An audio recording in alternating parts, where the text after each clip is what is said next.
everybody. Welcome to the SyFy Sistas podcast, where we give you our point of view. I'm Tamia Harper, and I'm joined today by my sisters, Yvette Blackman-Tom. Hello. Sabrina Wood. Whoop, whoop. And Fran T. What's happening? What's happening, Fran, is that we are all just returned from the cruise. Yay. Star Trek, the Cruise 6. We all got to go on the cruise. Across the universe. What she's saying. Exactly.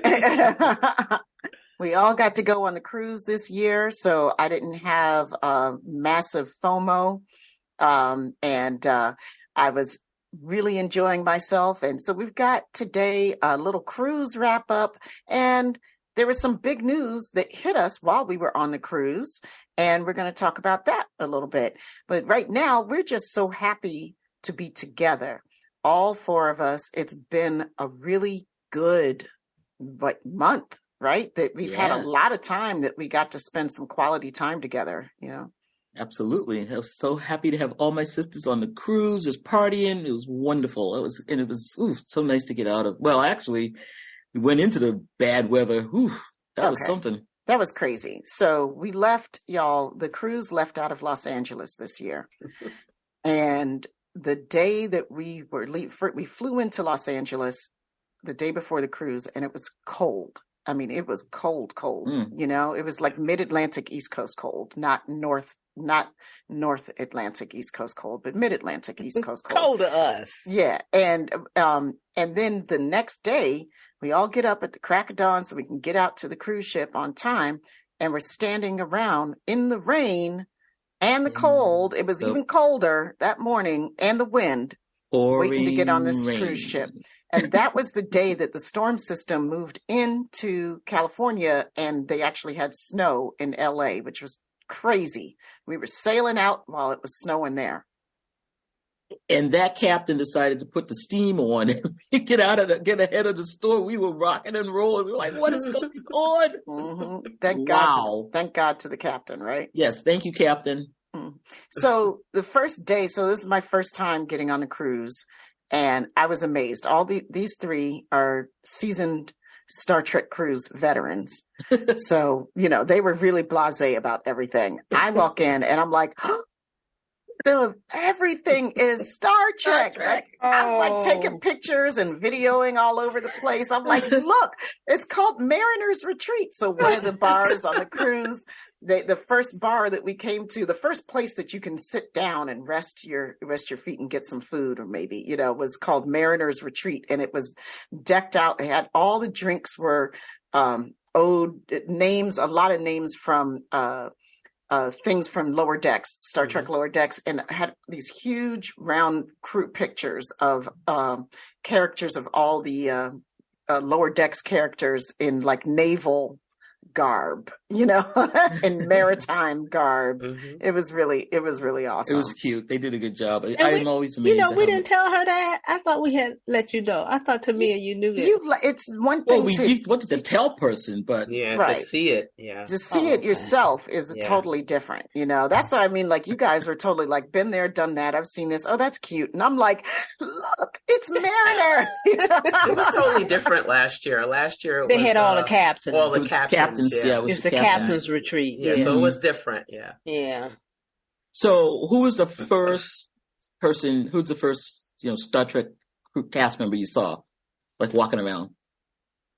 It was Brent Spiner. That was the first one I saw. He was in the elevator with me. Really? Yeah.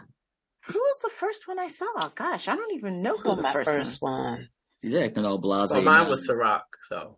Yeah, well. Technically, it was Sirach for all of us, right? Because wasn't he at the retreat?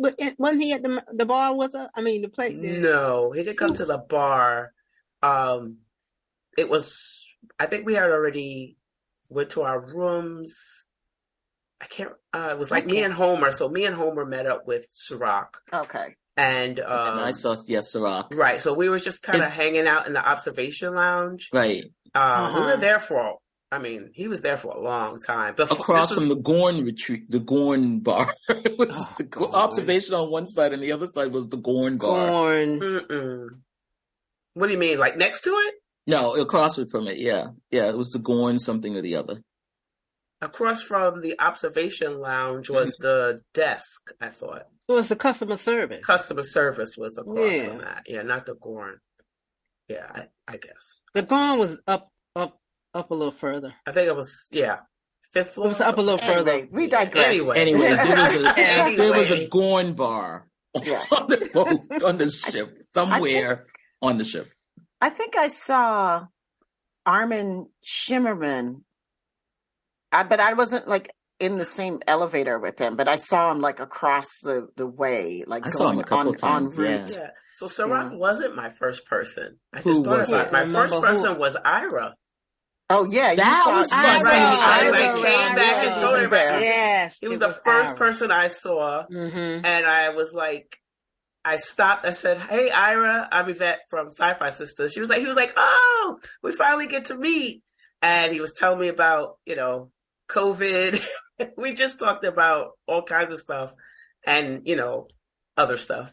And then I saw Ciroc once because we were like past each other. Then I saw Ciroc and him and Homer.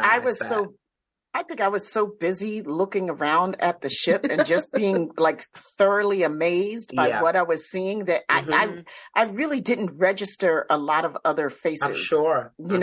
Because you guys, if you haven't been on this cruise, you walk into it like it's a huge ship. It fits 3,000 people. Like it's a floating city.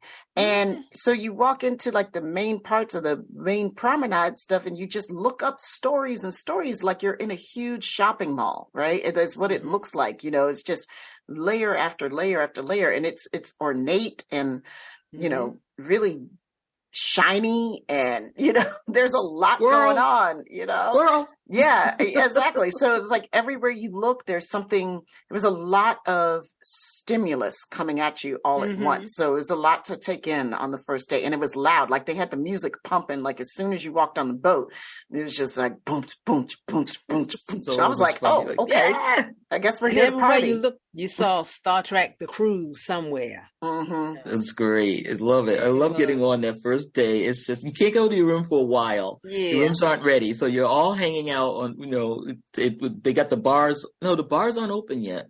You're still at port? No, they weren't. No, they were open. No, they were open. Yeah. Like, that's the first thing they're going to open on the bar. What am I talking about? You fool! What are you talking about? That's the first thing they're going to open, right? They give you the the thing for the day, and you're just on trying to figure out what you're going to do for the rest of the day. It was just so great. And then, of course, for us, this was my third cruise. Second for you guys, but second. It's the reunion of everyone who was on the prior cruise. So. Yes. Right. So I got to meet all these people that I had been hearing about from you guys. And like some of the first people we ran into was Darth. And his dad Frank. His dad. Yeah. And his dad Frank. And Frank. Yep. Darth and Frank, hey guys. Hey guys. So that was a great way to kick off. Yep. And then we met with Tony. Yeah, hey Tony. Tony Aponte. Hey. Tony. Anthony. Oh man. Forget about it. Right. And not very long after that, we met up with Karen Jamera, who is the mothership and the book club. Yes. Yep. California's own. And then, and very shortly after that, we ran into Mark Richmond. Yes. Yes. Yep. So we had away. Like our crew was set from day one. Yeah.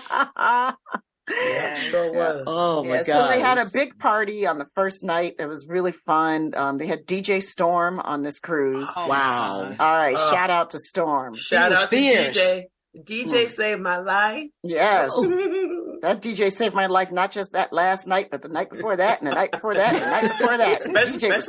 Especially after last year. We were dancing on the promenade. And when we dancing on the promenade, we were dancing on the promenade.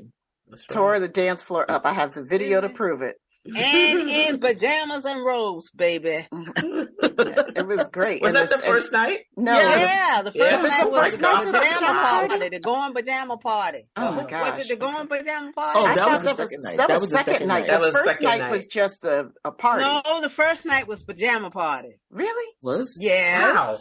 It was. They started off with the pajama party? They started off with the pajama party because I was wondering whether I should put my pajamas and stuff in my bag to carry on. I'm like, no, we'll get it right here. Okay.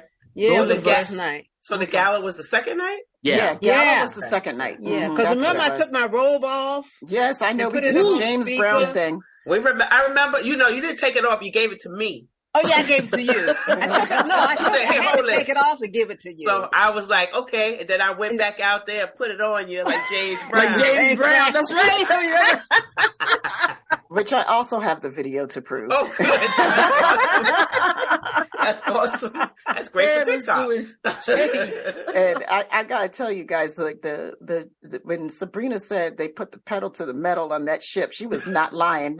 That floor was dipping and dodging so much. We were dancing every time I went up on one foot or tried to do a spin or turn. I ended up almost flat on my ass because the ship dipped underneath me. Right. That's right. I was not drunk. Y'all know I don't drink. Right. But I was looking like I was drunk because the floor was weaving, bobbing so much. So we all made a new dance. Like every time the floor dipped, here's all the black people making a dance. Hey! Oh, hey! Oh. Every time it went back and forth, we had a brand new dance. I thought one of us was going to hit the deck. Oh, I did. I definitely thought one of us was going to hit the deck. I mean, we could have. We could have. We really can't. We really could have because it was something. It was really nice. And then we went up. Then we was down there a long time. Then we went up to I can't think of the name of the thing, but it's like on the 13th or 14th floor. That club. Oh, the other club. Yeah. I said I'll be back if I'm not having a good time. I didn't come back because they had a separate DJ up there, folks. Yes, it looks like a small little private club, nightclub. Yeah. And the first song he played when I got up there was "Never Too Much." Mm. Oh, really? And I'm like, okay, no, you're not playing Luther. So, but what he did was, I figured I'd say he played the original song, like "Never Too Much" and stuff, and then he would play the updated, modern, where they sampled that same song. Right. Mm-hmm. That's what he was doing up there that night. Well, I didn't make it off the promenade until later. When y'all got up, by the time y'all got up there, I was on the floor dancing by myself. Oh, yep. Yes, I was the only one on the floor. Y'all. Yes, she was. You waiting for us. The music was fierce. The music was really nice. He was doing it up there. The DJs were good. Yeah, he was. He was good. But what was cool too was the DJs played something for everybody. Like, eventually, you heard your stuff. Your decade. I have video of all of us on the promenade screaming, singing at the top of our lungs, living on a prayer. Like, whoa, we're halfway there. And they're like, oh, okay. And I have this video, there was something for everybody that was but what was wonderful about it was that the DJs were very artful in how they spun, there were no cold cuts coming, like everything wove into the other thing. And, they played the stuff that we wanted to party to. And then the second day, don't forget about YMCA. Oh my God! I'd forgotten about YMCA. Yeah, we YMCA'd on the promenade. I think every night they ended up playing YMCA, and everybody knows it. Everybody knows the YMCA. It was the great unifier. I don't see how that's possible. That song was the great unifier because, like, a lot of the songs, like there was a generational thing happening. Like you'd have the SyFy Sistas and our crew out there dancing, and then we'd be like, okay, this isn't really my jam. I'm going to step back. And then the younger crew would come out and they'd be dancing. Everybody was dancing to YMCA. Everybody. Everybody. People were walking And past the promenade, and I have to admit this about the YMCA. Back in the day when that group was out, Mm-hmm. it went right over my head. I had no idea. Oh, that's hilarious. I had no idea what that group was about. What in the Navy, YMCA. I was just, having a ball. And then I think, and I'm telling y'all the truth, I think about 10, maybe 15 years ago, I figured out what the group was about, the types they had. I'm like, oh my God, all along what that was. And I'm in my 60s, y'all. They gotta pull your gay card. They need to. Just go on and pull it. Because I had a clue. Back then I wasn't gay. As far as everybody knew, I wasn't As far as everybody knew, right. I wasn't gay. Exactly. Not back then. Because that's why you didn't get I'm sticking to it. A Lisba who? Lesba what? Huh? Well, that's all right. Oh, please. It's okay, friend, because you know what? All them bitches are dead. Yeah, they are. Every damn one of them. Every damn one of them. Okay. All right. I had to say that, folks, only because it was the quote of the week. Thank you for explaining that, because next thing you know, we're going to get letters like, I know. The people from the YMCA are not dead. We're not talking about the people from the Y. We're not talking about anybody. I just decided to drop that in there because Fran T said that one day and put us all on the floor. Literally. That was it. Literally on the floor. Ironic part about it. All them bitches are dead. Okay, moving right along. Like we were trying to get to day 2. Yeah. Did we get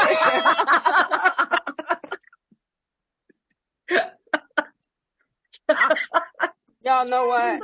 In the harm. After day 1, the other days just kind of blend into each other. I can't tell you what day 3 was. I have cheat sheets because I have pictures of the schedules on my phone. The only time I knew what day it was is if I got into the elevator. Right. And we were on the third, on deck 3, right next to the dining facility. So we ain't always getting the elevator. No, right, exactly. And I'm like, I haven't been in the elevator today. I have no idea what this is. It's just another day at sea with Star Trek. That's what. That's it. You put on an appropriate T-shirt and just roll on out. Just keep it moving. It's all good. And for all the people who came up to me and came up to us and said, y'all the SyFy Sistas, hi there. I can't name you guys. Right. But thank you so much for your acknowledgement, for everything. It was like, okay. And I said to, I don't know who I was with. Was I with you, Tamia? Or I was with somebody. I said, oh, they like us. They really like us. It was just amazing. It was kind of overwhelming. The appreciation that people showed for us. It took me aback more than once. The generosity of people, just not just with gifts, but just their praise, and their thank yous for putting this podcast out. Something that we just do because we like to have fun and talk about whatever. And some people were saying how it just opened their minds to so many different things, and they look at Star Trek so differently now. It was that, like I said, that was kind of overwhelming. People were telling us stories about how, it's just changed them, and it was a lot. It was a lot to and Fran always trying to make sure I stayed. I was always like, because she slinks left. She slinks away. Y'all remember she slinks away. Stage left. Y'all remember Snagglepuss? Snagglepuss say exit stage left. Snagglepuss. Yvette doesn't like this kind of stuff, so she kind of would leave Fran. She just My left me, friend, they came to talk to you anyway. So. But no, we were at this premiere thing in New York, and the people came rushing up to us, and she said, "Oh, you're the SyFy Sistas." I'm like, "Yeah," and I looked, and Yvette was going left, gone. So I had to stand there. And it was my pleasure to talk to these people. That's right. You do but a great Yvette job was gone. She was Snagglepuss. It's not that I don't appreciate it. It's just not my thing. It's overwhelming sometimes. It's very overwhelming. Well, I mean, it was overwhelming, and there was a lot of love heaped on us, and that was and that was really beautiful. So thank you to everything. Like people were giving us gifts and stuff, and I want to talk about my favorite gift. It wasn't my favorite. I have a lot of favorite gifts. Yes, we had a couple. Dafid Bolston and his wife, Dafid's wife, made us these beautiful bracelets. It's on my ankle right now. Yep, mine is too. Thank you. It's in my jewelry box. It says SyFy Sistas Mothership. I could not believe they made these things. They had like a drama getting on the ship. Yeah. Oh my God. Yeah. Oh my God. They made it. They got there. Dafid and Rachel. Thank you so much. It was so crazy. Rachel. They weren't the only ones that have that issue. No. Terry Farrell had the same issue. Terry Farrell had it? Yeah, she had to go back and get her passport. Just like, did they lose their passport? Something happened and they missed the connection and they had to get on the ship at the port. They left their passport in the previous place where they were traveling. Oh, so, my God. Yeah, so they had to go back and get them and then come meet the ship. Okay. So I would have gone home. I would have been too through. But I'm glad they came. Yes. I'm glad they came too. It was wonderful. It was wonderful. But we didn't meet them on day 2. It wasn't day 2. We didn't get to, so we're skipping ahead. So day 2. Are we still doing days? I'm trying to, because day 2 was a big momentous day for me. Okay. Because I got to be on the panel with That's right. With Rob Perlman and Dr. Muhammad Noor. Yes. And the panel was called The Art and Science of Ittic. And hosted, so Rob and Muhammad were doing the panel together, and it was my first time meeting Rob, and he is a real dear. Shout out to you, Rob Perlman, because you are awesome. I mean, we got, before that, we became, like, he's become a friend now, which is like so cool. He's part of our little Trek family now, which I just love him and Muhammad now. So it's so awesome. So. Yeah, it was great, man. We did a whole panel on Ittic and diversity and Star Trek and the influence. Rocked it. Oh, thank you. Definitely rocked it. You nailed it. It sure did. It was a lot of fun. You were up there. And I saw more than, even after that, people that came up to you and to Mia talking and saying, "Oh, I really love the panel, and I like what you said, and I had to think about it differently." And this guy, he was talking. You remember? I think we were together, and he was like, "I didn't know it. I didn't look at it from that point of view. Thank you so much." And now I have to go back, and I hope my son, because his son was there with him, and he says, "I hope he's." Sees what's going on there and everything. And thank you so much to me. It was great. So and what's cool is I saw that I traveled back east on the plane with them too. Did you? And I didn't know we were on the same plane, and he came up to me. He's like, "Hey," and he remembered me. I was like, "Yeah, how you doing?" That'd be Anthony. What's up, Anthony? And Ben. Anthony and his son Ben, who's those are the guys for the basketball phenom. Yes. That's the basketball game. And they had a bunch of stickers and patches and buttons for me that they gave me on the plane, which is so cool. It was really sweet. Oh, that's so nice. Yeah. So I mean, it was a real honor. And that wasn't to be until up on the that next panel, day, wasn't it? The panel, or when I saw them? No. When you saw them. After when I saw them on the at plane cruise. coming home. I know, but you didn't take you took the plane the next day, didn't you? Yes. Yeah. So that is a real big coincidence. Yeah, it is. Yeah. Yeah, definitely. Yeah. So I mean, it was just it was a real honor to be asked to be a part of that. So thanks, Muhammad. We love you filled in for so Michelle much. Hurd. Yeah. Who you standing in for, Tamia? Michelle Hurd, girl. Hi, Michelle. We missed you. We did miss you. Oh, my word. Boy, I was so, I was hurt. I was hurt she Mm-hmm. wasn't there. But I'm looking forward to hopefully seeing her hopefully on the next one or she's scheduled for the next one. Yeah, hopefully. So, but yeah, we missed her. I was really looking forward to Michelle because, but that's all right, Michelle. Michelle, if you're listening, and we know you are. You know your sister's got your back always and forever. I'm going to start doing some heat wave over here for you because we got your back. Forever. Right?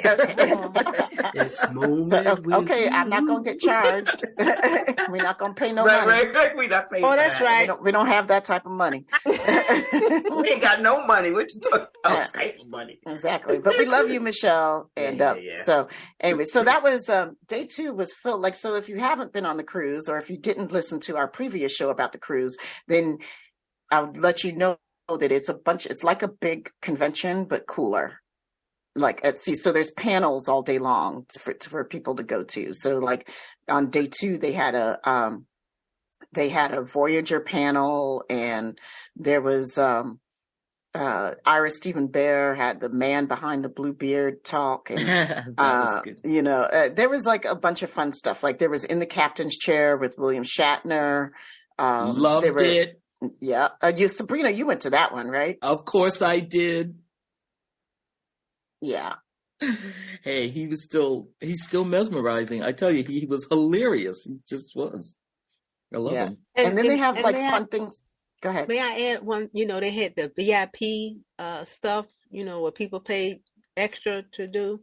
Oh, and I'm going to be honest with you. I didn't feel any different from last year to this year with the VIP stuff. It didn't affect me at all in my experience. No, I didn't even notice it. I didn't even, there was some seats like on the panels and stuff that was reserved for them, like front row, whatever. But I didn't never get on the front row, no way. So no, we never get there on. We never get, we never got anywhere on time. but I didn't notice. Maybe some people did, but me myself, I didn't notice. I didn't notice the difference. But people were talking about it was going to be, it would make some people feel like they were second class or whatever that was that they were talking about when it first came out. But it didn't seem to affect anything or really be a big deal. So if they're going to do it again, go ahead and do it. We totally didn't. I just won't be a part of it, but no, I'm not paying for it. I ain't seen you need it. No, me neither. So yeah. Until you brought it up, I had no idea that was a thing. Exactly. It was. See, that's the thing. No clue. Until you just brought that up. I was like, what happened? Yeah, so a little bit of a stink for some people. They were really upset about it. Yeah, so guys, if you're thinking about doing the VIP thing for the next cruise, unless they change it significantly, don't bother. Maybe the VIPs had a good time, but what she said, Oh, maybe they did. I wouldn't say that because who knows what they did. They might just didn't do it in front of us. That's all. Yeah, it was. But as far as like it felt, that's why I like the seating and stuff better than I like the. My experience at the cruise and the convention was different. Yes, you notice it a lot at the convention. You notice it's a lot different than the convention. Mm-hmm. So, it didn't faze me whatsoever. I did see some comments about some things, and I will not go into it. But it didn't affect me. Yeah. At all. Yeah. Well, that's good. And like I was thinking when you first started saying that, I was thinking you were talking about like the stuff that the activities that you could sign up for, with different celebrities. Yeah, because day 2 was Blackjack with Marina Sirtis. So you could sign up and book for that, or like the Sip and Paint with Tawny Newsome. But they all sold out before we got on the ship. No, that's what I'm saying. Like, no, these were sign up for those quick. You have to sign up for those like right away because those types of experiences sell out really fast. Mm-hmm. But I just noticed that a lot of them, well, especially we were in Mexico, so a lot of them were geared towards alcohol. and Most alcohol consumption with a celebrity, and that was not something that I was interested in at all. So I didn't sign up for any of them. Well, me neither. Gambling. I wouldn't or mind, gambling, exactly. Yeah, I wouldn't mind doing the charity breakfast with Chase. I missed that. I should have done that. Oh, so quick thing. So come to find out, I think Homer told me. I don't know if it was Homer or Ray.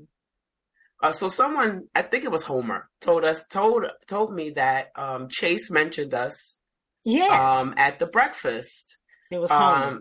It was Homer. Okay, so she mentioned that hopefully in the near future, she'll be working with the SyFy Sistas to do a big promotion. Hopefully you'll hear about it soon.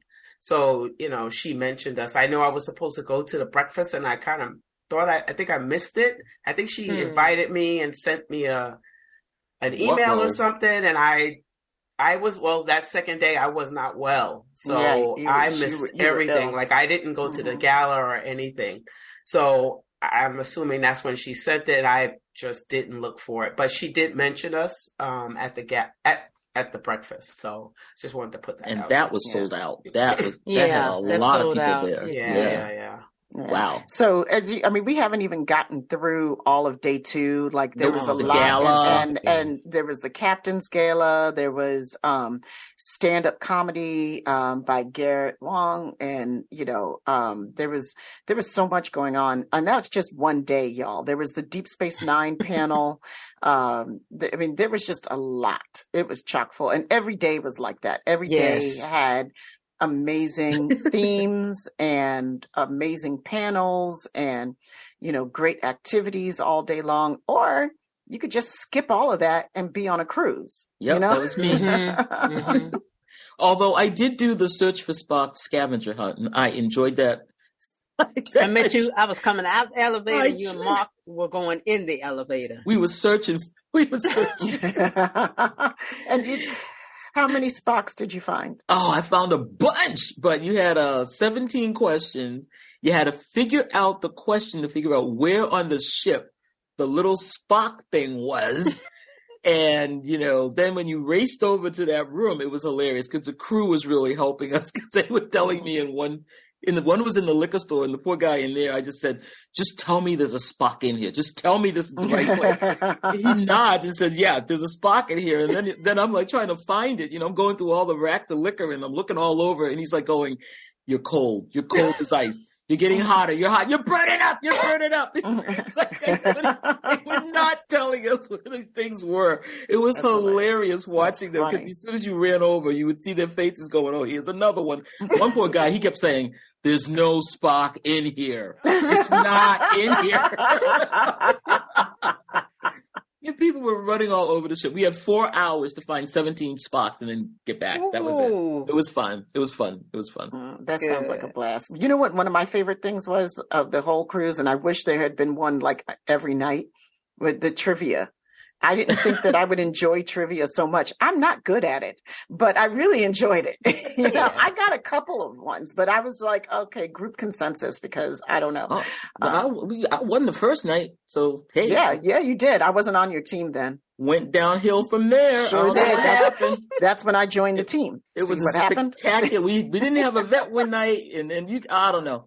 But I'm just without naming names, I'm telling this story because this was just a classic. But we got to the trivia, and this guy is like, on our team, we're sitting there, and he's like determined to get this other person to play who will remain nameless. Or should I name him? No, I'm not going to name him. Don't name him. No names. We were waiting for him. They were waiting for him. And, we're sitting there, the women, we're sitting there like, what is the problem with us? We know Star Trek. It's like, no, we need XYZ. Oh, I know this story. Yeah. I can name names. Yes. They were waiting for Dr. Muhammad Noor to come. Oh, okay. All the guys were waiting for Dr. We go through this last year with him. I was like, first of all, they changed the rules because of us. They did. Yeah. they said there can only be 4 people on a team, and we just looked at each other like, oh, damn, that's because we had like 8 people on our team. Yeah, we did. Because we had all our friends together. We all wanted to sit together. So anyway, the guys were waiting for Muhammad, and I was just through with them. So I just said, you know what? We're going to settle this up. It's going to be who was on your team though? You had Muhammad. You had Julie Noor. You had Muhammad's wife. Julie Noor. Yes, because we decided to go guys against the girls. I was like, forget it. Take Muhammad. We need Muhammad. And guess what happened, y'all? The girls spanked their butts. Of course they did. Because they didn't have Muhammad. Sideways. Last year we had Muhammad. He gave us one answer, I think. And they kept saying, but they had Muhammad. I'm like, you didn't say nothing. Unless it's science. Right. And he's got that rigged. I want to talk to you about that, Muhammad. That science stuff. Oh my gosh. I didn't get one. Oh, the science trivia. They made it hard this year. It was it was significantly harder this year than it was last Muhammad year. Noor and Dr. Aaron McDonald ran the science trivia this year. And it was, I mean, if you weren't a scientist, you were not getting it. Period. I didn't get one, not one. I got you had to have been a scientist to. I think the physicists got it. Like the I didn't get one. Yeah, like I think it was a physicist who won. I don't remember. I mean, it was just like, okay, we were all like, we're out. Oh, whatever. But Muhammad, come on, man. We're begging for at least multiple choice. Give us he said, no. Choice. No multiple choice. Come on. Well, Jennifer, I want to say Jennifer was on my team in the trivia, and every one of us gave one crucial answer that none of the others knew. So yes, it was definitely a team winning. Mm-hmm. It was so funny. The faces were hilarious. I was just like, that'll show you. We got 17 right, but the team behind us got 19 right. God dog it. That was the other night. Yeah. Woof. Yeah. So let me ask you guys. I mean, like I told you guys, trivia was like one of my favorite things on the cruise. Nate, what's one of your favorite things on the cruise? That's it. My scavenger hunt. I enjoyed that so much. When we took the picture with the DS9 crew.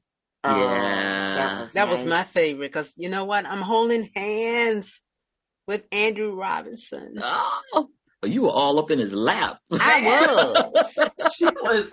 I mean, let me tell you something. Let me just explain to you what just happened. So, friend, now we took this picture twice. Yes, we did. Let's just make sure. First time, I don't know how close they were the first time, but I think her head was on his shoulder. She was leaning on him. Right. Second he was leaning toward me too. Yeah. Oh yeah. No, it wasn't mutual. Like it wasn't one-sided. And I mean, it wasn't like there was introductions. We just walked up and sat down. Next thing I know, these two are in a love. They, preparing a love nest over here. See, like, what's going on? Then we come back, we gotta take it again. They holding hands. Say, wait, how did this all get together in this mere seconds? Because, like I said, no introductions. There's a backstory. There's a backstory. No, there's a backstory to this. Okay, I had to be. Yeah, there's a backstory. Okay. He did a movie some years ago with Walter Matthau called Charlie Varick. Yes. And that's one of my favorite movies. Okay. So I told him, I saw him, before we took the picture, I told him, there's the Charlie Varick guy. He said, oh yeah. Because in New at York, the convention. Yeah, at the convention, we were walking to the elevator together. And I said, I love wanting you to meet Charlie Varick. He said that was my favorite movie to make. And I said, oh, okay. So when he was walking out on the cruise, I said, there's the Charlie Varick guy. And he said, yes. So that's the backstory. So when I sat down beside him, I said, Charlie Varick. He looked, oh, there's my Charlie Varick lady. That's the backstory. Okay, so there was the introduction. I was like, oh, wow. Yeah, but that was cool to get that picture because so we know Ciroc. We walk up and Ciroc goes, the SyFy Sistas. He didn't even say it out loud though. He was miming it. He was like and everybody on the cast is looking at him like, what's going on? Ooh. And then Mama Nana sees us and she's like, oh, and she remembered us from, when we interviewed her before. She's like, hi, she's giving us love. And I reached out and gave her something in her hand. Mm-hmm. She took it. Yep. So that was, it was cool. It was lovely to be there with them. And And and how about the guy, Jeffrey Combs was looking around. Okay, Sabrina, tell us about that. Yeah, it was so funny because they were all like, Taraka saying hi, Nana saying hi, Terry Farrell, we had talked to her, she's saying hi. Jeffrey Combs is looking at us like, who are these women? It was really funny. And Andy Robinson is hugging her. Jeffrey Combs is like, who the hell are these? The look on his face. What? Who? Come on, I don't know these people. Who because even we know Nikki. Right. Oh, right. And Nikki, right? And Nikki, right. So Jeff was like, what happened? Why nobody? So that was fun. That was a nice highlight. Yvette. Yes. What was your highlight? What was one of your favorite highlights of the cruise? I had a lot. Which one could I talk about? That you could talk about? You said that really? Which one can I talk about? That's kind of a given when I'm asking. I had a lot. I had a lot of them. It was a lot of fun. There was a lot of dancing. Any type of dancing was fun. I had so much fun dancing. Dancing with Tawny? Dancing with everyone. I mean, just dancing. I love to dance, and I don't get to do it as much as I would love to. And last year, I did the silent disco all the time, and that was one of my favorites. But the music was so good this year. Yeah. I was so pleased that DJ Storm was there, and it was just good music. And I like I said, I just love to just get up and just be free and dance. And that was probably, I would say that was my favorite part. Yeah. The gala night was the dancing night. And I missed that. Oh my God. I I've never been to the gala before. And we walked in and they have it in the main dining room, which is third floor. There's a fourth floor and a fifth floor. So, we walked in, I think on the fifth floor, right, Tamia? We walked in upstairs. Yeah. It was just wall to wall people. Whoa! And people are in like full dress uniforms and everything, or gowns and whatever. We just came in whatever. But so it doesn't matter. If you don't have full uniform, you can still go. Just go.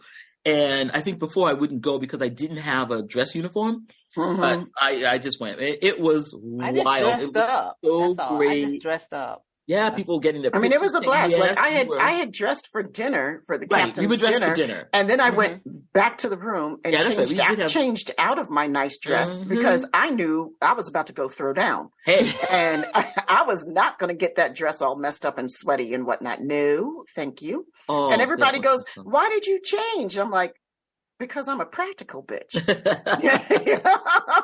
I mean, it went from the dining room, then it went over to the disco, like, in the other room, the focus room, because DJ Storm took over there. Because oh my God, it went on till I don't know how late. Yeah, that was a lot of fun. I love the dancing too. And I particularly loved dancing. Somebody mentioned it already, but Tawny Newsome was aboard. Our sister, Tawny Newsome. She was the DJ that love night. You, Tawny Newsome. You are the best, girl. Tawny was like the highlight of this cruise. Tawny and Todd Stashwick. Todd. But Tawny didn't get there until... Tawny got there late. Tawny got there that's right. 3 days later. Yeah, she came on mid-cruise. Yeah, Shatner left, she came on. And Todd was out there like meeting people and walking the promenade and having a blast. Like, he was wonderful. He met yours truly. Yes. Okay, he's me, and I don't know, Anson, maybe you might want to step aside just a tiny bit. Fran now.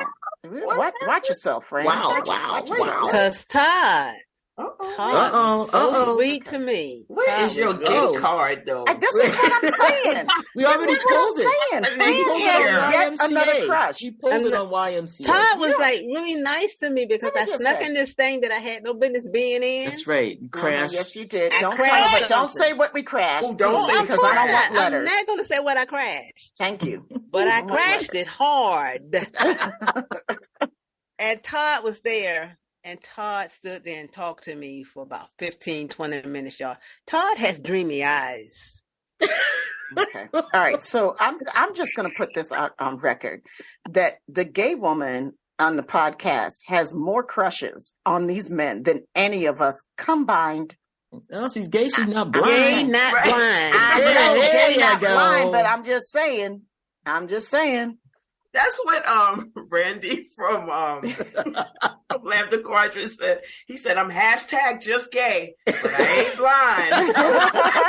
Because let me tell you, these gay men on the cruise were fine. Oh my God. Oh my God. Sabrina, what did you say that night when you was like, you talking about, all these guys up here, all these gay guys, look at them, they are fine. Look at them, they look so good. Let me tell you, they're having a good time dancing. Oh, that's what she said. All the good-looking guys are gay. Hey, yes, they were. I was right there with them. Every time you saw something, yes, it happened a lot. I'm just saying it happened a lot. I'm not saying all of them. I'm just saying it happened a lot.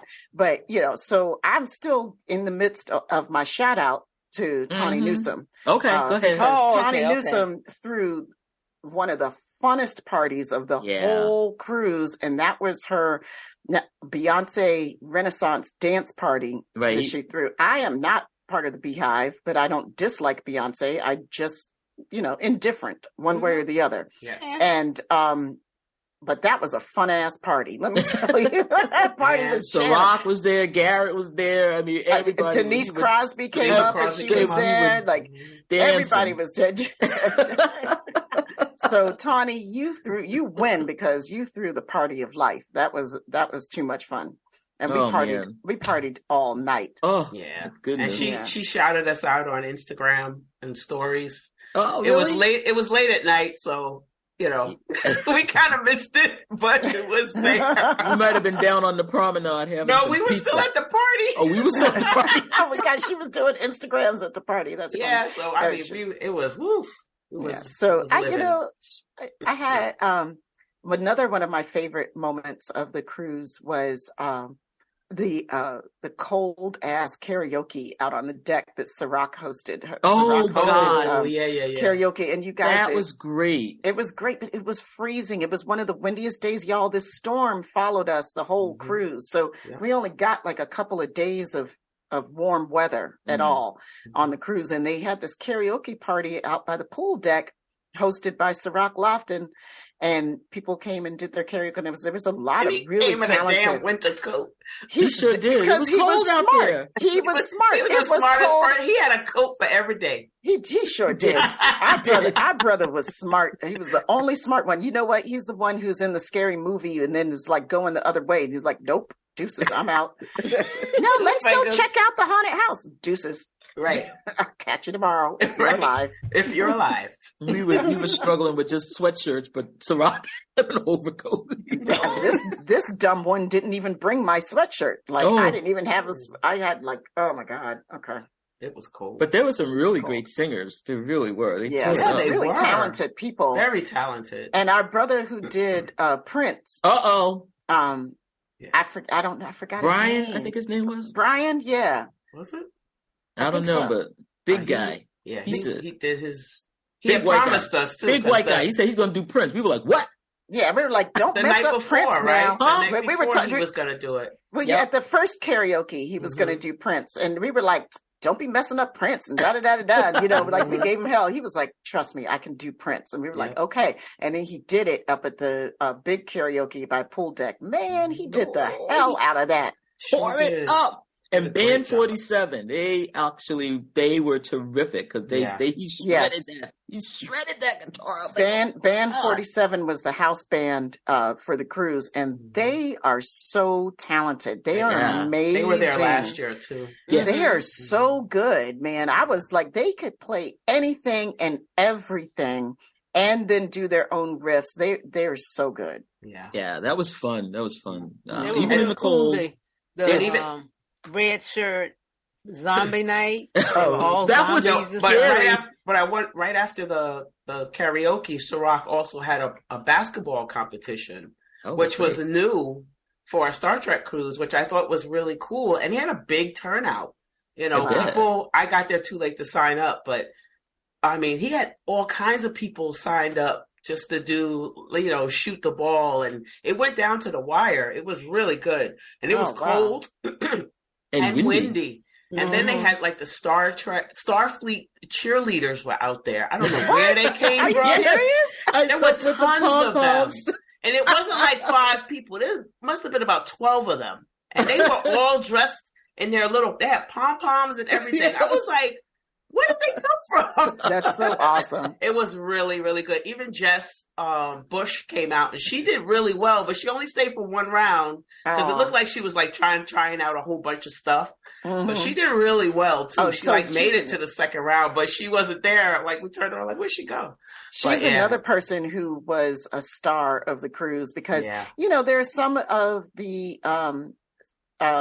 actors and stuff who stay a little bit more isolated. They've been doing it for a long time. They're not, you know, they're a little bit older, and you know they're not out and about like they used to be all the time. You might run into them in the elevators or something, or you know, from point A to point B. But the younger Trek family, the younger Trek, like Jess was out there a lot, like mingling with people.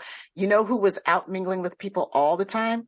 Doug Jones. Oh my God! Yes, I think all of us got a Doug Jones hug. Doug Jones would see anybody, and he would just give you these hugs. Like, remember the lady, the lady from India who like traveled around the world and gave hugs to people? You guys remember her? No. Okay. Oh, she's like this really famous lady. Okay. Who like she just literally goes around spreading love. She gives hugs. People line up for hours to see her, and she gives these amazing hugs and just holds people and treats them for just a few moments like they're the beautiful human beings that we are, right? That's what Doug Jones does. He would like hugged every person that he came across, and it was a moment. He looks you directly in your eye. He holds your face like you're dearest, like you're the dearest thing to him. He connects with you. He hugs you. He has a personal moment, and you know, and he's gone hugging somebody else, and you're just like Doug Jones, and you're like, oh, I just got a Doug Jones blessing or something. I got blessed by I got the hug. It's it's like the Pope. Yeah, it's like something. It's like, and you when feel he puts something. his hands on your face, like this is the second time I've had this experience with him, and his hands are so huge, and he's just engulfs your face, and you kind of like melt, like, you know. And then he hugs you, and he's not a big. I mean, he's a big man, but he's not. He's a very tall thin. guy. He's tall, yeah. But he hugs you. Ciroc said that Doug had like grabbed him from behind and was hugging him, and he says, you know, he's so light that he didn't even move. You know, and the man, he encompassed him. He was like nobody hugs you like that. He just took him and just hugged him. He's like, I'm a grown man. No one's ever hugged me like Doug does. You know, it was sweet. He was like those hugs, man. He doesn't. So he's not just doing it to us. He's even doing it to his colleagues. You know, his Star Trek colleagues. He is a beautiful person. He's a beautiful, beautiful soul. I love him. Yeah. He did a show. He did a show on the cruise, and it was great. He's just, oh man, I'm telling you. How about the reading for the Devil in the Dark? That was there was that was hilarious. Because Jess Bush was on there, and when she imitated the man, it was so funny. I had to remember what you were talking about. Imitated that man. She was like, Oh yeah, she so grabbed one of the characters, grabbed the so that crotch. other people can know what we're talking about. Like they did a script reading of Devil in the Dark. A bunch of the actors got together and did this, and Jess Bush's character was described in the script as a real tall, masculine, like muscular He-Man of a guy, and so she came out to do so. She totally graveled up her voice and like did this great voice, right? Didn't she gravel it a little bit? And then she like kissed each, like she put her arms up like in the muscle pose, like a muscle pose, and then she kissed each bicep. I mean, it was hilarious, and grabbed her crotch. I think she was spinning. She was hilarious. She was hilarious. She was. She looked so cute with those long braids coming down. Oh man, yeah, she was fun. Adorable. She was having a good time, I think. She's adorable. Yeah. She did the trivia that night. She was the trivia host. She goes, "How do I do this? What do I do? Just read the question." It was so funny. So we had, as you could tell, we had a lot of good times on the cruise, and and it was great for SyFy Sistas. If you notice, if you made it this far on this show, you notice it's not like the last cruise wrap up. We're not doing a whole bunch of interviews. We did not go to work. We were partying. We went to relax and have a good time and enjoy ourselves with folks. But Yvette ended up working a little bit because Yvette was part of the part of the Seventh Rule panel. Yeah, it was a great panel with Sirach and Denise Crosby, right? Yeah. It was really good because Ryan didn't come. So Muhammad took over. He took care of everything. And Muhammad was great. That's right. Sirach and Denise Crosby and Muhammad hosted and did the whole thing. He was awesome. Yeah, Muhammad was all over. He had a few panels. Muhammad was working. He had a panel every day. He was working. He had a lot of panels. Had the little snippets from the shows and all that. Yeah. And everything was just right on time. Yep. And so they invited some of the executive producers of the Seventh Rule. Associate producers, excuse me, of the Seventh Rule, of which Yvette is one, which is how we met Yvette. Yeah. And so she was up there on the stage. And Homer. For a while. And Homer, our buddy Homer. Yep. Hi, Homer. We love you, homie. So that was a cool thing about the cruise to me was running into a lot of these people that I've been communicating with online for several years, but didn't know, like all the folks from the West Coast from the Star Trek watch party. Like they had a huge contingency there, and I got to meet Liana Ahmed and Yez. I got to meet her, like finally she had a birthday while I was on. So that was cool. And we got to see the guys from Nerd Trek podcast and there were just so many people from different podcasts and different groups online, like hanging out with all the folks from Lambda Quadrant. I really feel like they're like our brothers and sisters. They like, I just love them to pieces. How about the guy that looks so familiar to me? You look so familiar to me. Where do I know you from? Oh, do you remember? You're talking about Randy Frank from Lambda Quadrant. Okay, okay. I had no idea. I mean, we literally just did a show with them. Not a telethon, the Lappies. The Lappies. We did the Lappies. That's right. That's why he looked familiar to me. Yes. See, that's a Chrissy moment. Like, if anybody remembers Three's Company. Three's Company. That was a straight Chrissy moment that Fran did that one. She said, you look so familiar to me. I'm like, because we spent like 3 hours together. I don't know. Maybe that wait a minute. Your face looks so familiar. Oh, my goodness. Yeah. Oh, so, they are so in love with Miss Fran. Hey. Because that's when the wrist nipples. Oh yeah, wrist nipples. Yeah. Oh my god, great cosplay! Wow. So, and Carter Trenier was not. So we did the cosplay. Impressed. If anybody watched our introduction to the Lappy, the pre-show to the Lappy Awards with Randy Frank from Lambda Quadrant, Fran came up with a hashtag wrist nipple, and we were talking about when Trip Tucker went and got pregnant, and then they had this little pimple on his wrist, and it looked like a little nipple. It was a nipple. It didn't look like a nipple. It was a nipple. So Fran came out and said, wrist nipple. And then the hashtag, we were dying. So Randy, for our cosplay, or one night, brings these little pasty tassels, they go over your nips, and we put them on our wrists and said, wrist nipples. And Connor Trenier did not think it was funny. No, not at all. He was so not impressed at all. Well, I'm glad I wasn't there for that. I just got back in his good graces. He just got back in your good graces. I thought it was the other way around. Yeah. There you go. I don't know if we're straight yet or not. I told him I liked the show. Yeah, so that it was cool. It was cool. So guys, I'm going to move us along here because we did hear sad news. So we right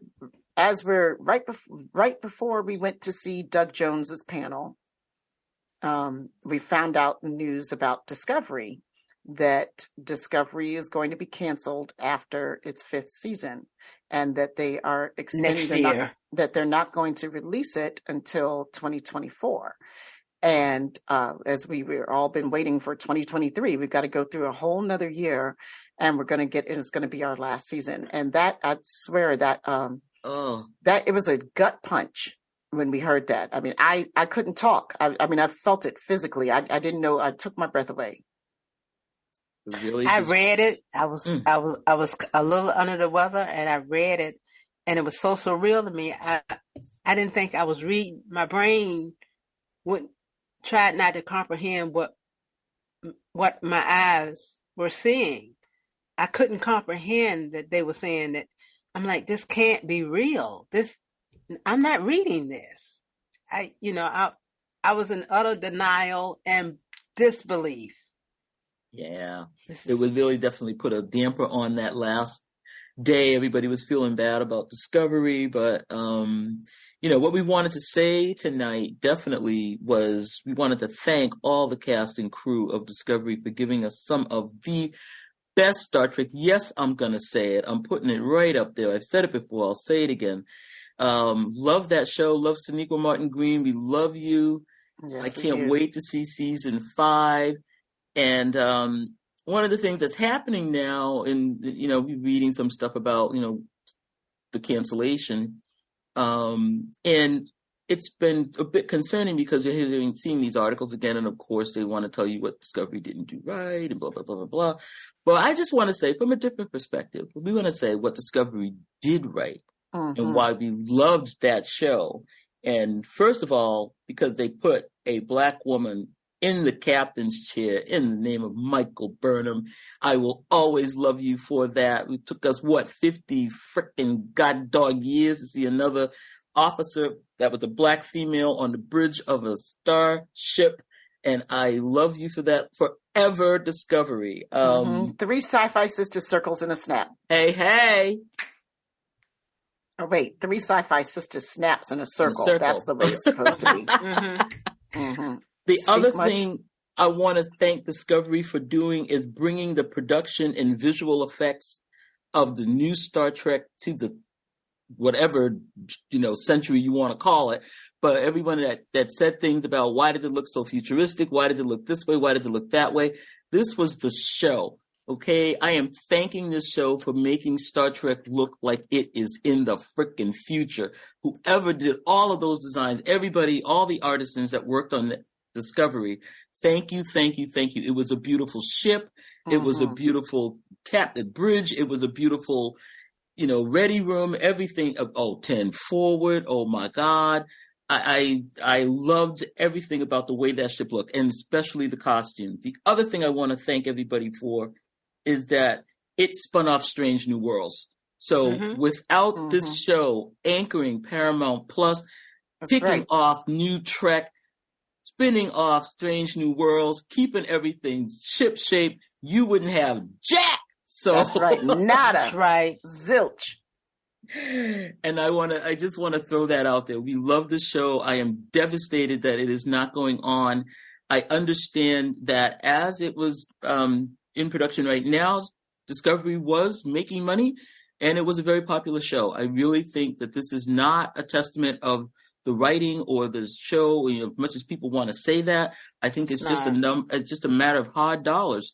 And all of these streamers are canceling shows. I mean, you just saw the whole movie called Batgirl just taken off, even though it was ready to go. I mean, it's just, they wanted to take a tax deduction instead of bring the movie out. So that's what happened. And, it was $8 million. Well, when it started off, it was $8 million per episode. Right. Okay. Right. So, and I may be proven wrong. I doubt it though, but I think they all are going to go about 5 years because those things are not economical to produce. Right.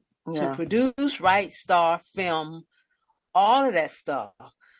And I don't think it's a testament to Discovery. I think it's an economic thing. I do really think it's an economic. It was an economic decision. So that's all it is.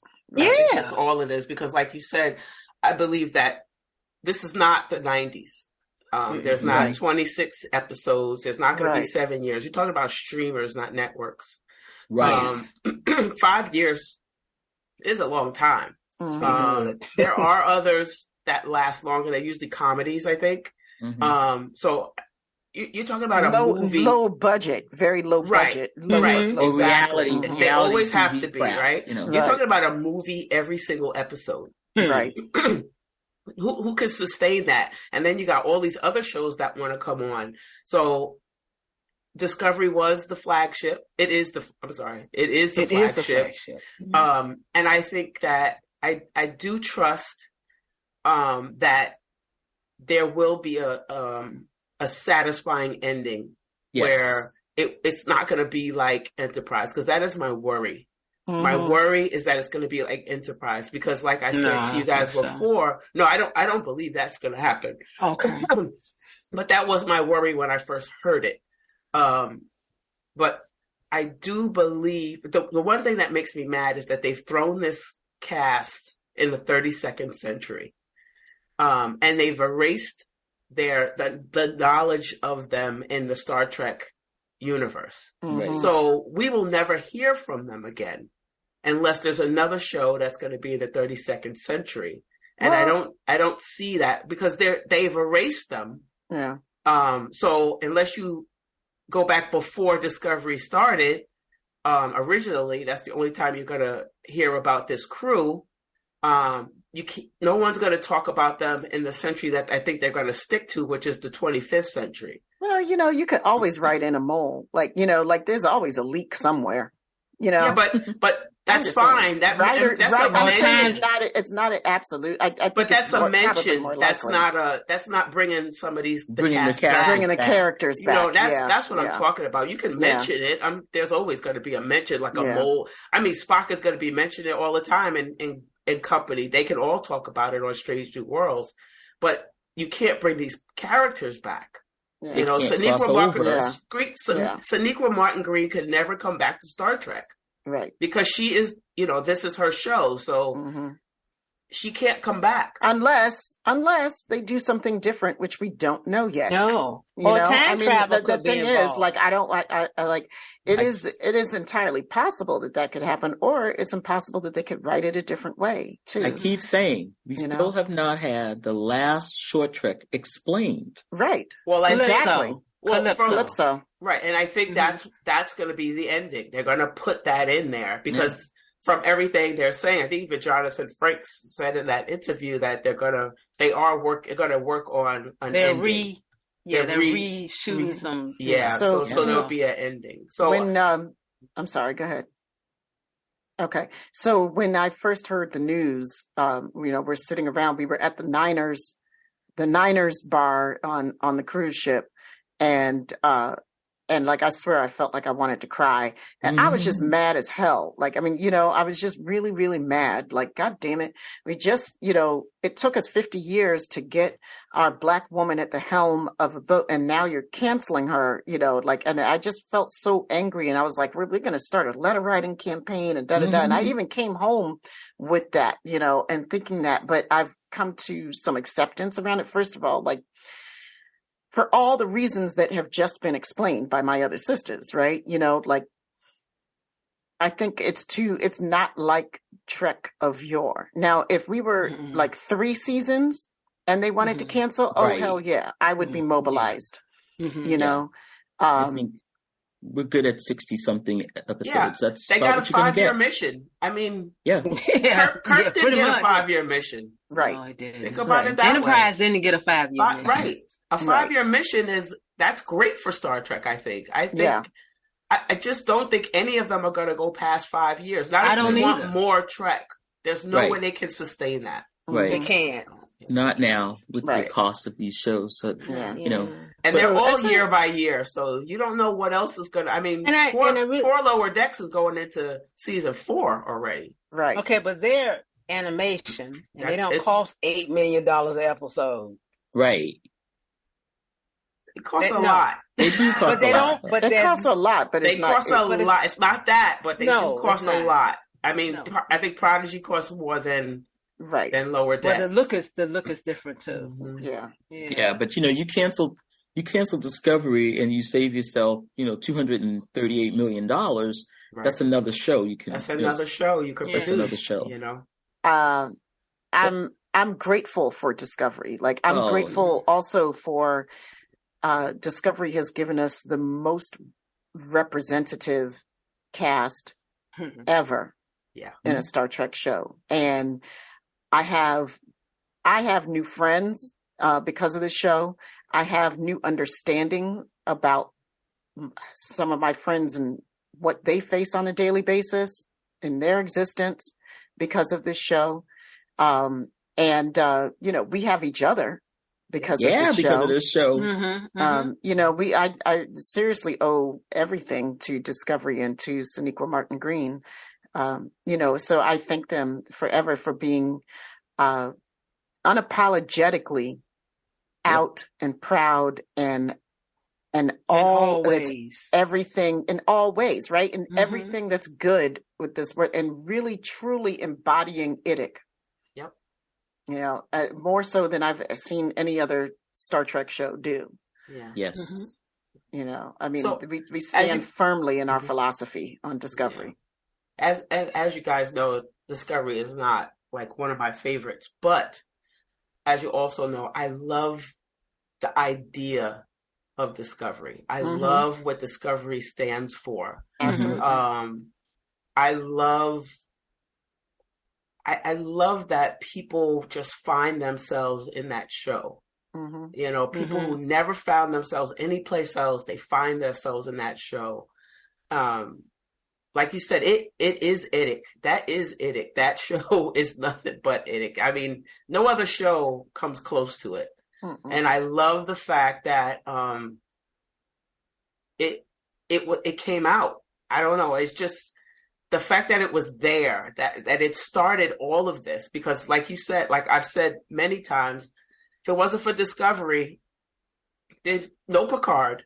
Right. Definitely no Strange New Worlds. No lower, none of this stuff. Because no one else would care. We would still be watching reruns like we always did on Netflix. If that show hadn't succeeded that first season. Exactly. You know, so I want people just to, if you want to remember, I think people should do whatever they feel they need to do to feel good about Discovery leaving. If you want to write a letter, if you want to sign a petition. I signed the petition. I definitely, yep. Like whatever, I'm gonna do it. So I'm practicing some acceptance. But my thing is, what I would suggest people do is watch Discovery. Watch it. Keep the numbers up. Keep watching Discovery. Watch Discovery like you've never watched Discovery before in your life. Watch the hell out of it. Watch the hell out of it. Yep. Because the only thing that matters is you watching Discovery. The streamers, the only thing that matters is the numbers. Keep watching Discovery. Watch Discovery like you watch TNG. You know, people watch TNG. Just have it on. Just have it on. Exactly. Yeah, just having it on. Yeah, because it does hit differently in a binge. I will tell you that. It hits very differently when you binge it. Because I didn't like season 1 at all. Now I watch season 1 constantly. I just love season 1 in a binge. Yeah. It's a total different. I started episode 3 and binge it. season 1. No, I watched the whole thing. I watched the whole thing too. The first two Yep. seasons, I watched those on a binge all the time. Yeah. Yep. And I can't sit and watch just one. Yeah. I know. You know, because It's like, okay, what's the next one now? Wait a minute. And then you look back and say, how in the heck did I miss that? Right. There's a lot. How did I miss that? Yeah, there's a lot. I used to tell people when Discovery came on, if you listen to Discovery and don't watch it, it hits differently that way too, because there's so much dialogue in Discovery that there's so much you'll miss. And sometimes, like, I'll listen to it. Like, I used to listen to it in the car because I traveled a lot, and I would have it on. I would play it, and then just listen to it in the car. And it's really, there's a lot you miss if you're just watching it, because there's so much to watch. There's a lot going on with Discovery, and I think the cost. Like I said, it's a movie every episode. Yeah. So, and we talking top notch HD movie. Yeah. Oh yeah. Rocks and all. Yeah. Yep. So we have to get what were you going to say? There's just a couple of things I want to debunk before we leave, because that's my perspective, and I just got my backup on some of this stuff. Go ahead. The articles are coming out now. Debunk that myth. God dog it. So some of these things are coming out now, and everybody's going to say, what do you call them? Armchair quarterbacks. They're going to talk now about, you should have done this, should have done that, blah, blah, blah. But there's a couple of things that get on my nerves when people say it in these articles. And first one is, I read an article, and it was talking about that Discovery was out of character for Trek.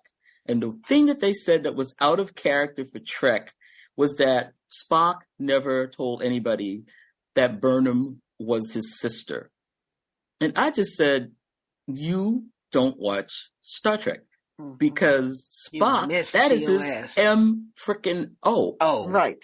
Okay, Spock never told anybody jack about his family. He was Kirk's best friend, and Kirk didn't even know about his dad. He didn't know about his dad parents, until period. Or Sybok. He didn't know about Sybok either. Or Sybok. No.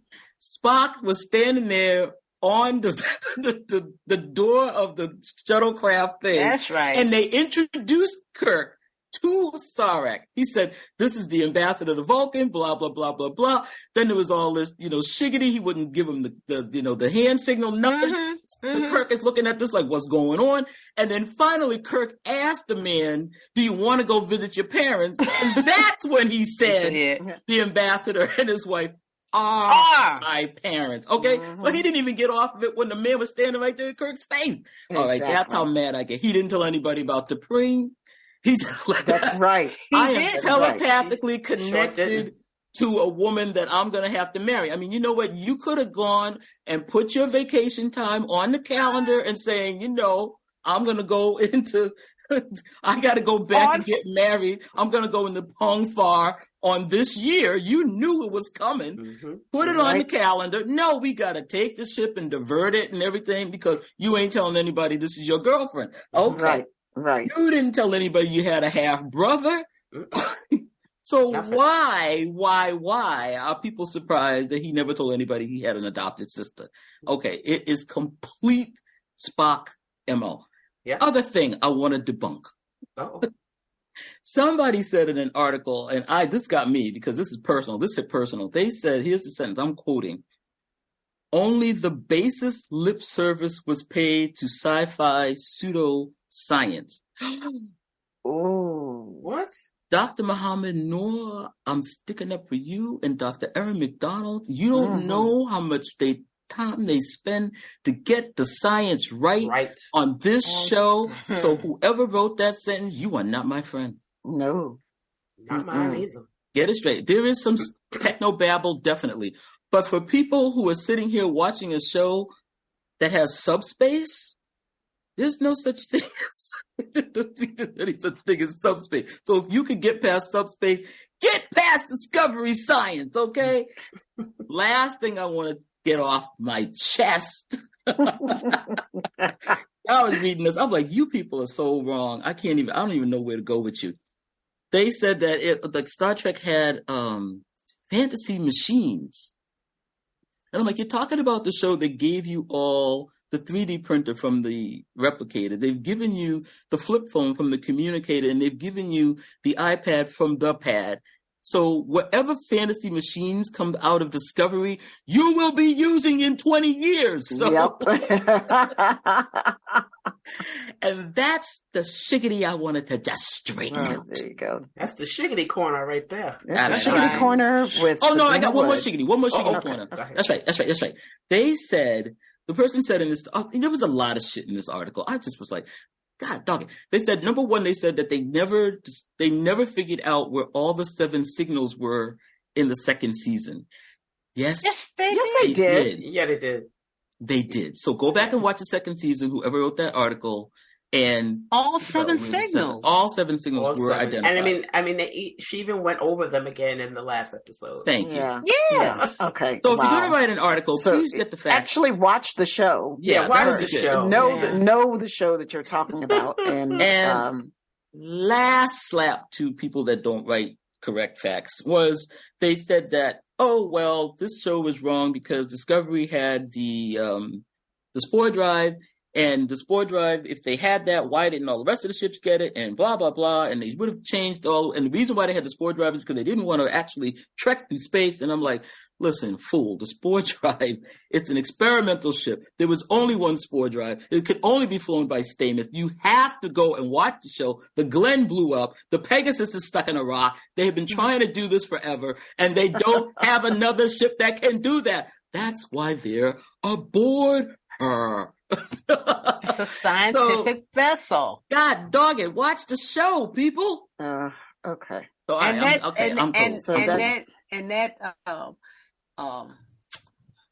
never mind. The mushroom thing does exist. It's inspired by real science. Yeah, so it's inspired by it. There's no tardigrade. All of it is. Yeah, all of it. It's like on the forest ground. There is a connection between all of that. There's a real Stamets. There's a real Stamets. Yeah. Who discovered all this. People that are writing about Discovery and what it got wrong, please watch the show before you put your pen to paper or I will come for you. That's right. That's right. I'm saying got her back.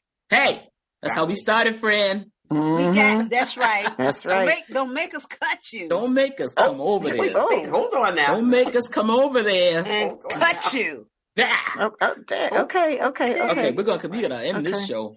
Okay.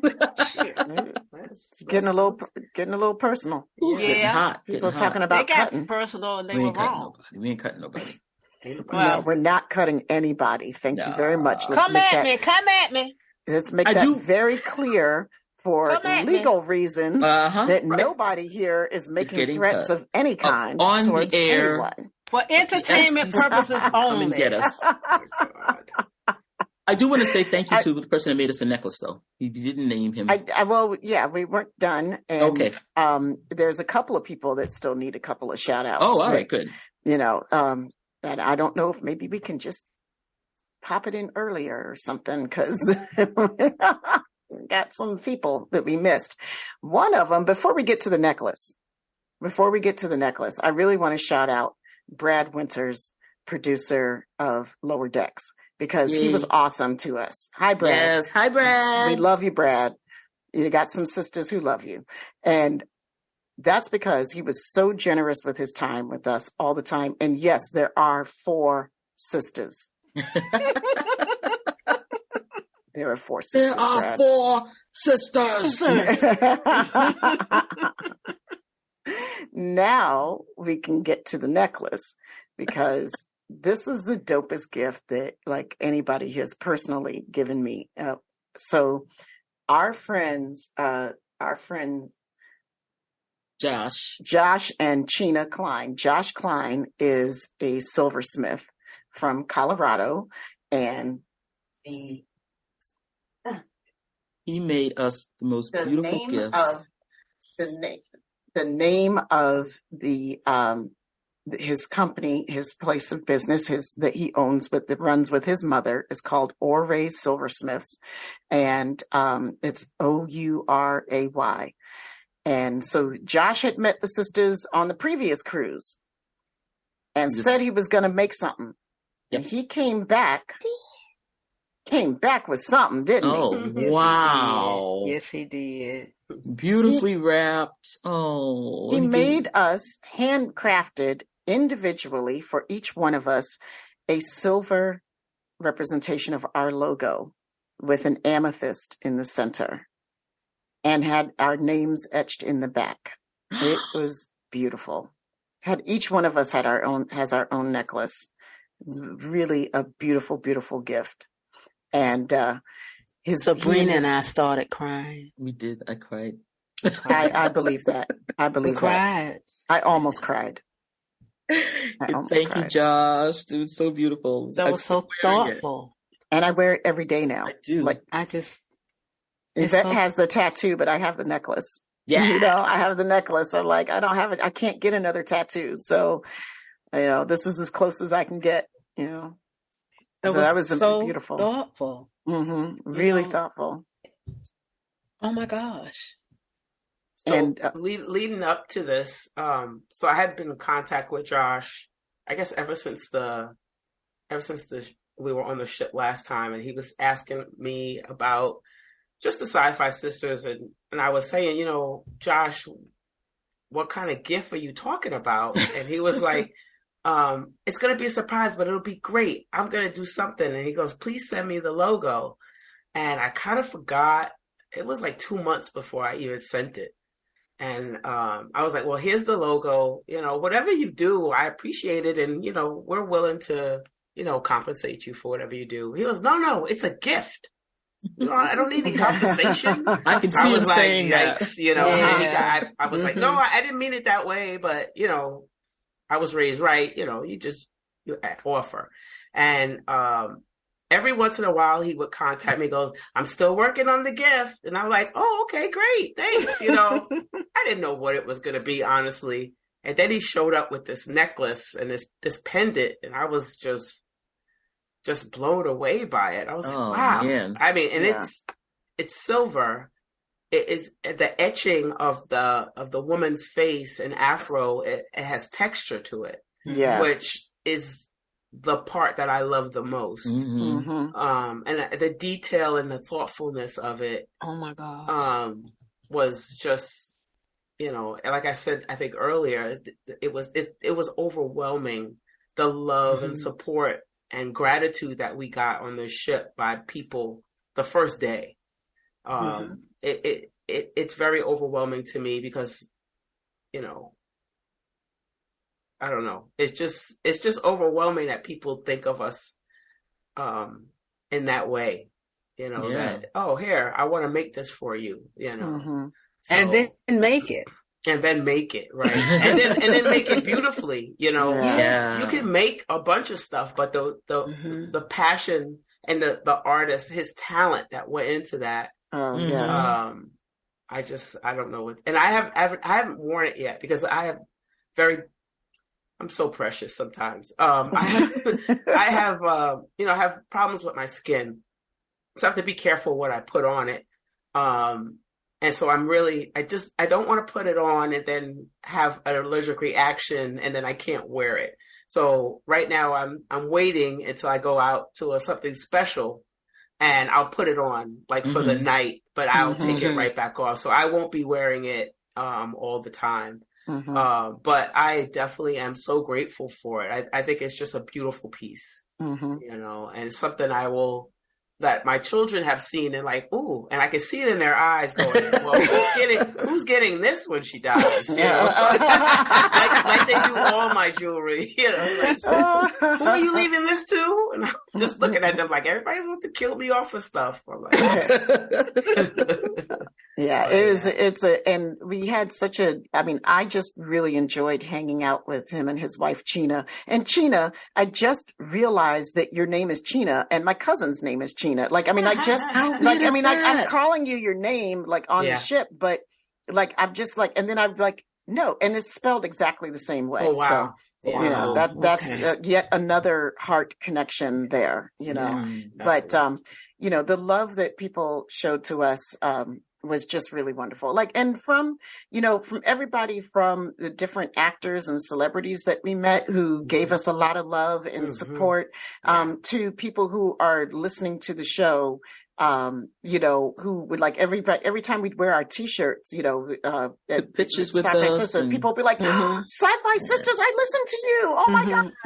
Like that was really cool and really, really appreciated. So, we just want to give mad love back to everybody. And I want to thank everybody for listening this far. We ended up talking about a lot of stuff here.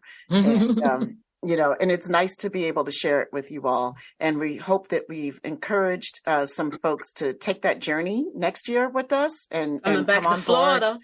coming back to the East Coast. Yeah, coming back to the East Coast next year. And I mean, there's a ton of awesome people who are going to be on the cruise next year. Saniqua's going to be the captain. Yep. Yes, she's our captain on this cruise. And it's a nice mixture. It's very diverse. Really? I love this new cast. It's going to be awesome. And all of us are going? Yes? No? I think so. Well, we don't know right now. We think all of us are going. Okay. We hope all of us are going. We hope all of us are going, yeah. Let's just put it to you that way. We hope so, know. I mean, things change. I got our plans. That don't mean nothing, Our plans are. I've started paying on a cruise already. Right. I have too. Yeah, so we'll see. We'll see. Hopefully we'll all make it. I have my niece with me, my nerdy niece. Oh, that's going to be awesome. That'll be fun to see her again. Yeah. It will. She came last year. Yeah. And so, we hope that we get to see some of you guys on the cruise next year. And, Yvette, do you want to tell people, like, if you have thoughts about anything that we talked about today, or reminiscences, your own reminiscences, whatever. I can't say it. Jesus. From the cruise, from the cruise that you want to share with us, Yvette, or your thoughts about disco and disco's departure. Yvette, where can people do that? You can find us at SyFySistas.com. That's SyFySistas.com. Join us on the mothership. That's MUTHASHIP. And the SyFy Sistas Book Club, both on Facebook. Download the Trek Geeks Network app, where you can find us and our family of podcasts on the Trek Geeks Network. On Instagram and TikTok, SyFy.Sistas. We're also on that Twitter at SyFy Sistas. Welcome. Wow. Become a patron of SyFy Sistas today at patreon.com/SyFy Sistas. After listening to this podcast, please rate us and write a review. We may just read it on an upcoming episode. All right, y'all. Well, we love you very much. Thanks for listening. We can't wait to see you on the next cruise. We can't wait to hit you up next week or next 2 weeks with the next show. And that's it from us. We're getting tired and punchy now. Oh, no, that's not it for us. See, I'm tired and I'm punchy. We got to shout out the baddest engineer in any and all universes, Dose the Anonymous One, who is responsible for the music you hear on our show, as well as all of our production services. And if you have need from Dose, you can hit him up on Instagram at dose_the_anonymous_1. And that's it for us, y'all. We love you. Bye. Peace, love, and hair grease.